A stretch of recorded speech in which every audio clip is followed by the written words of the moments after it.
किसी भी religious organisation के पास इतनी शक्ति अनकॉन्स्टिट्यूशनल दिखाई देती है। 1954 में कांग्रेस गवर्नमेंट द्वारा ये सारी जो प्रॉपर्टी यहाँ पे जो मुस्लिम छोड़ करके गए थे वो सारी प्रॉपर्टी वक्फ के कंट्रोल में दे देती है। पीवी नरसिम्हा राव द्वारा भी कई लैंड प्रॉपर्टीज वक्फ बोर्ड को गिफ्ट की जाती है। वक्फ बोर्ड के पास इतनी लैंड एरियाज है कि वर्ल्ड की कई कंट्रीज उसके सामने बौनी नजर आती है। कि वक्फ बोर्ड को भी एविडेंस देना पड़ेगा कि वक्फ बोर्ड इस प्रॉपर्टी को क्यों क्लेम कर रही है। और वक्फ बोर्ड ट्रिब्यूनल को इस चीज की लोकल में जितने भी न्यूज़पेपर चल रहे उसमें नोटिस डालनी पड़ेगी। जो वक्फ के पास प्रॉपर्टी 6 लाख एकड़ थी 2013 से पहले, वो 2013 के बाद अब तक 9.4 लाख एकड़ हो चुकी है।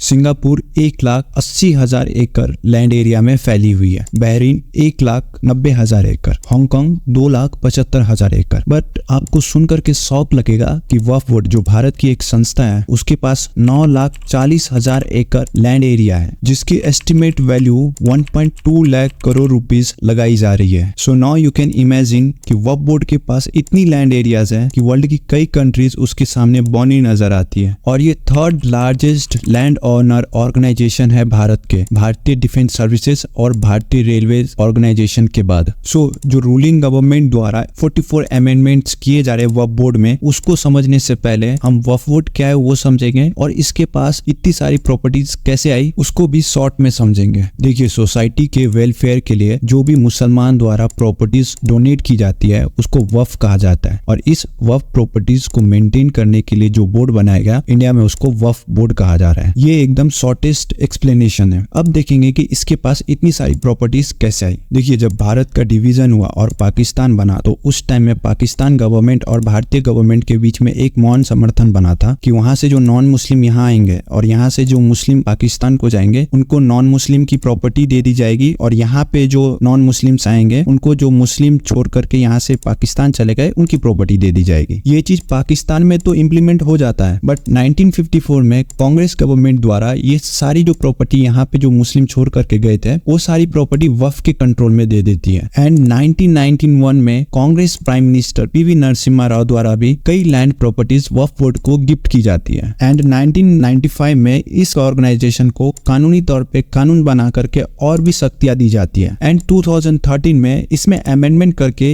इसको और भी पावरफुल बना दी जाती है। सो अगर हम इसको कॉन्स्टिट्यूशनली देखेंगे तो किसी भी रिलीजियस ऑर्गेनाइजेशन के पास इतनी शक्ति अनकॉन्स्टिट्यूशनल दिखाई देती है, और जिसका रिजल्ट ये निकल के आया कि जो वक्फ के पास प्रॉपर्टी 6 लाख एकड़ थी 2013 से पहले, वो 2013 के बाद अब तक 9.4 लाख एकड़ हो चुकी है। और यही सब मेन रीजन है जिसकी वजह से इसमें 44 अमेंडमेंट्स करंट गवर्नमेंट के थ्रू लाया जा रहा है। अगर इसकी मेजर अमेंडमेंट्स की बात करें तो वो ये है कि पहले जैसे वक्फ बोर्ड अगर किसी प्रॉपर्टी को क्लेम करती थी तो जिसकी प्रॉपर्टी है उसको प्रूफ देना पड़ता था कि ये वक्फ बोर्ड की प्रॉपर्टी नहीं बल्कि उस ऑनर की प्रॉपर्टी है। बट अब ऐसा हो गया है कि वक्फ बोर्ड को भी एविडेंस देना पड़ेगा कि वक्फ बोर्ड इस प्रॉपर्टी को क्यों क्लेम कर रही है। और पहले ऐसा था कि अगर वक्फ बोर्ड ने किसी प्रॉपर्टी को क्लेम कर दिया और उस प्रॉपर्टी पे जो पर्सन रह रहा है अगर उसने 30 डे के अंदर उस प्रॉपर्टी पे फिर से रिक्लेम नहीं किया तो वो प्रॉपर्टी वक्फ बोर्ड को ऑटोमेटिकली ट्रांसफर हो जाता था। बट अब ऐसा नहीं हो पाएगा। अब उस प्रॉपर्टी को रिक्लेम करने के लिए 2 ईयर का जो टाइम पीरियड है वो अलॉट की जाएगी। और वक्फ बोर्ड ट्रिब्यूनल को इस चीज की लोकल में जितने भी न्यूज़पेपर चल रहे उसमें नोटिस डालनी पड़ेगी, जो कि पहले नहीं होता था। एंड और भी कई मेजर चेंजेस होने वाली है इसमें, और वो भी आपको जानना है तो मैं उस पर एक सेपरेट वीडियो बना दूंगा, क्योंकि अगर पूरे 44 अमेंडमेंट्स को मैं आपको बताने लगा तो ये वीडियो बहुत ज्यादा लंबा हो जाएगा। बट अगर आपको जानना है वो भी सारे अमेंडमेंट्स तो आप कमेंट सेक्शन में कमेंट करना, मैं जरूर उस पर भी वीडियोस ला लूंगा। सो तब तक के लिए इस वीडियो को आप ज्यादा से ज्यादा अपने व्हाट्सएप ग्रुप में शेयर कीजिए, फ्रेंड्स को शेयर कीजिए, फैमिली मेंबर्स को शेयर कीजिए, और अभी तक आपने मेरे चैनल को सब्सक्राइब नहीं किया तो वो भी कर लीजिए। तो चलिए मिलते हैं नेक्स्ट वीडियो में, तब तक के लिए जय हिंद, वंदे मातरम।